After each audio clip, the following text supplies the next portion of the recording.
After the Washington Post reported today that the United States is considering new offensive cyber capabilities to deter potential Russian interference into the 2020 election, the idea received the backing of at least one member of the Senate Armed Services Committee. Speaking at an event in Connecticut today promoting new election security funding, Senator Richard Blumenthal says he's on board with the new strategy.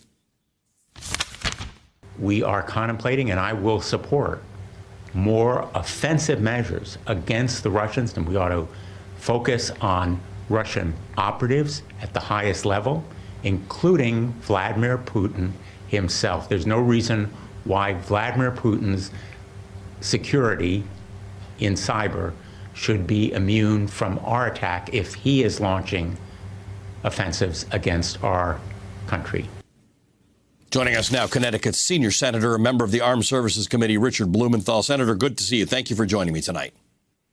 Thank you. Thanks for having me. Senator, you say the best defense is a good offense, but just to be clear, you're saying that the U.S. should be prepared to engage in offensive cyber attacks against Russia in what event? In the event that Russia attacks the 2020 elections like it did in 2016?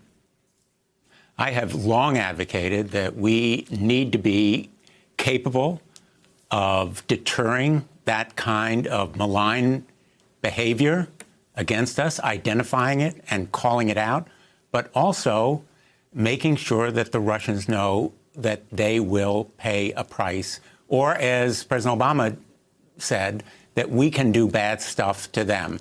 And I'm particularly concerned about election security because already, as our intelligence community has said publicly, the Russians are attacking us.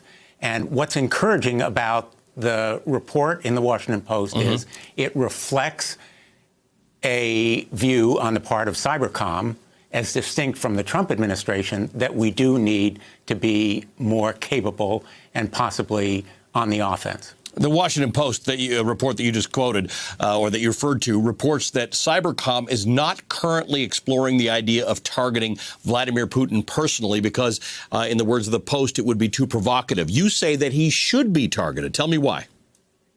I think that we ought to have that capability. I would await a strategic decision based on all the factors, including whether or not the Russians continue their attack on us, before making any decision of that kind. But in general, I support the approach of using the internet to advocate for democracy, just as Vladimir Putin is trying to sow discord among the Western democracies.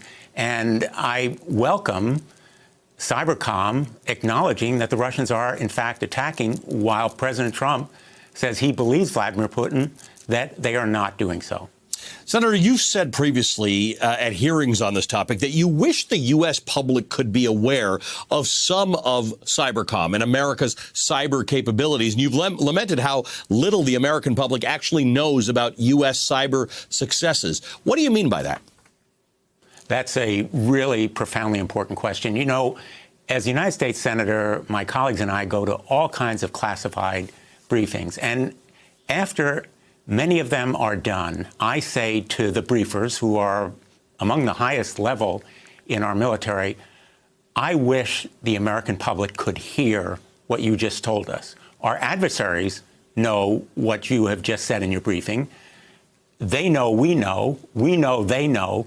The ones in the dark are the American people, and they need to be aware of the threat the Russians pose to us. This kind of transparency is more important than ever, knowing what the threats are so that we can encourage a public awareness and support for action against the Russians and now other countries, because as our cyber intelligence community and others have warned, it's not just the Russians, it is Iranians and Chinese who are also on the offensive, trying to sow discord and disarray through disinformation, propaganda, and also hacking into our elections. And that was the reason I raised it today in talking about the $450 million that we have allocated over the resistance of many of our Republican colleagues to election security around the country. Less than we should, less than the House advocated in its proposal. They had $1 billion.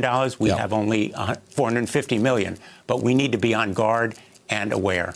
Hey there, I'm Chris Hayes from MSNBC. Thanks for watching MSNBC on YouTube. If you want to keep up to date with the videos we're putting out, you can click subscribe just below me or click over on this list to see lots of other great videos.